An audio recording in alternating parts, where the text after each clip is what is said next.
going on, guys? It's Torey, and I'm back with another player analysis video. This is the fourth one in this series. We've already covered Caleb Swanigan, Wade Baldwin, and Jake Layman. So if you haven't seen those, you should go check them out. This fourth one is going to be on Nik Stauskas, the minimum level signing that we made this past summer. If you're a Blazer fan or just a basketball fan in general, you should hit that subscribe button down below and leave a like if you enjoy this video, as it helps us grow on YouTube. So with that quick intro out of the way, we're gonna jump into the player analysis for Nik Stauskas, aka Sas Castillo.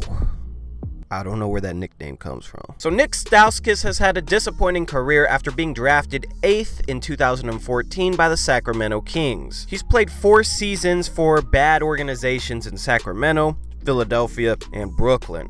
Philadelphia was a bad organization when they were there, as they were still in the process and still very bad, so he hasn't really had a winning environment or really a winning experience outside of his college days at the University of Michigan. If you read his college scouting report, his biggest strength is his three-point shot, and over his first 3 seasons, it looked like that wasn't going to be a good NBA strength. He shot under 30% his rookie year, 32% his second year, 36% his third year, and then last year he finally got his three-point shot up to a 40%. With a player like him, he's definitely got to hit three-point shots at a 40% or higher clip, because that's really his only strength. His field goal percentage last year was under 40%.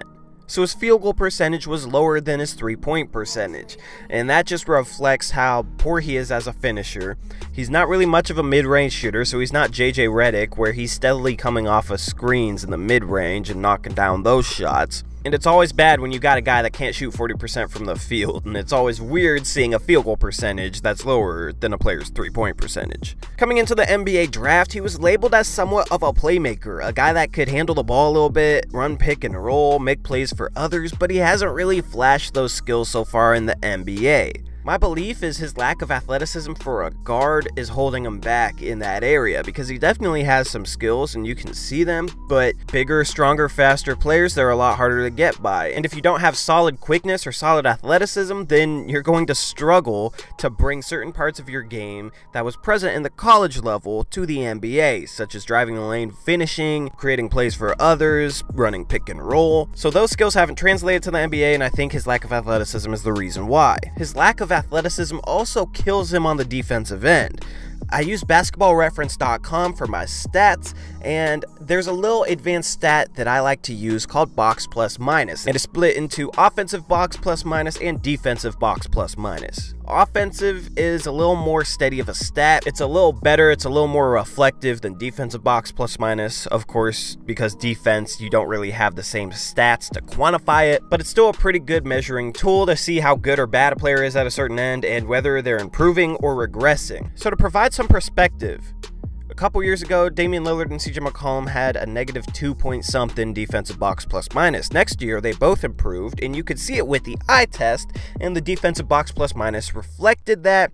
It went between -1 and -2. Nik Stauskas steadily has had a defensive box plus minus of -4. So based off that stat, you could say he's 2 to 3 times worse on that end than Damian Lillard and CJ McCollum are. That means he's a really, really bad defender, and that's something that he's going to have to definitely fix in order to see minutes on the court with Dame and CJ, because they're talking about playing him a little bit as small forward. That lineup will get killed defensively. So essentially what his tool set is a three-point shooter who can't really do much of anything else. I really did not like this signing because, in my opinion, Gary Trent, who has a lot more upside because he's a lot younger, he's a rookie, not a 5th-year player, he could provide the same level of shooting as Nik Stauskas can, but also be better in every single area of the game outside of that. So it just didn't make much sense to me to sign Nik Stauskas, especially on day 1 after drafting even Anthony Simons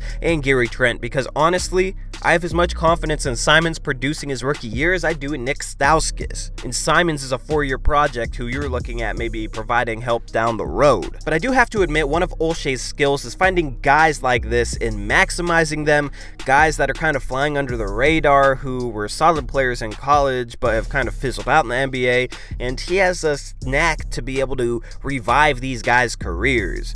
The two biggest examples I have of this is Maurice Harkless, who Orlando basically gave to us for free, and we turned into an NBA starter for a playoff team that was able to win a playoff series. And the other example is Shabazz Napier. Funnily enough, he also came from Orlando, but he had also played in Miami, and he really did not look good, was not that efficient, and we turned him into a solid backup guard last season. And Olshey referenced this when he talked about the Nik Stauskas signing, how he's been able to take guys like this and revitalize him. The problem I do have with the way Olshey is looking at this is he referenced their scouting of Stauskas in college, and obviously all the scouting reports of Stauskas haven't really been spot on. Olshey referenced him as a pick and roll player, as a ball handler, as a passer, because, well, that's what he saw in college. I just wonder if Olshey is really seeing how some of these things may not translate from that level to the next. It hasn't really been able to translate for Stauskas, so I'm wondering what Olshey saw in those other situations that was really holding Stauskas back, because I know they were bad situations, but Stauskas has been such a bad player that it's definitely not just due to the situation. So things I want to see Stauskas improve to be maybe some help next season. He definitely needs to improve his defense. Even if it's to Damian Lillard or CJ McCollum levels, that would still be a big improvement. That would give him the chance to cancel out that bad defensive production with some solid offensive production. Right now, it's a very big task for him to be able to offset how bad his defensive production is. So he definitely needs to improve on that end of the floor.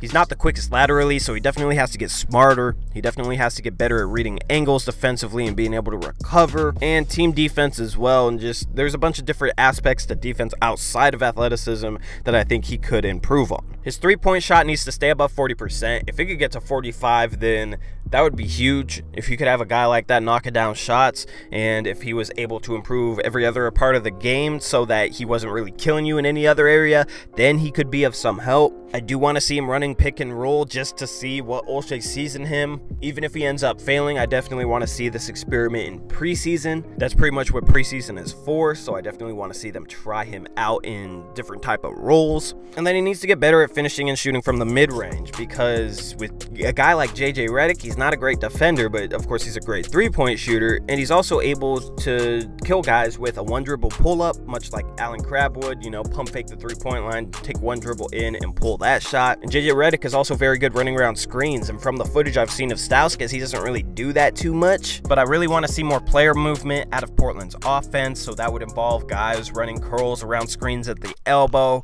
maybe popping to 15 feet and hitting mid-range jumpers, stuff like that. And he needs to be able to catch and shoot on the move coming off his screens and be able to hit from the mid-range just to open up his game a little bit more. In all, I think this is just an end of the roster signing, and I don't really expect him to produce too much before he's a free agent next year. And next summer, I could definitely see us not bringing him back, drafting a guy to fill a spot, and then Nik Stauskas going and having a decent career in the EuroLeague or something like that, because he'd be a pretty good player over there where they're not quite as athletic and where he could stand out a little bit more. So let me know what you guys think about the Nik Stauskas signing, and let me know what you expect out of him this year. As I've been saying in recent videos, I love to keep a dialogue with you guys down there in the comment section below, so let me know what you think. So that's all I got for now, true Blazers fans. I hope you guys have an amazing day. Peace out. Go Blazers.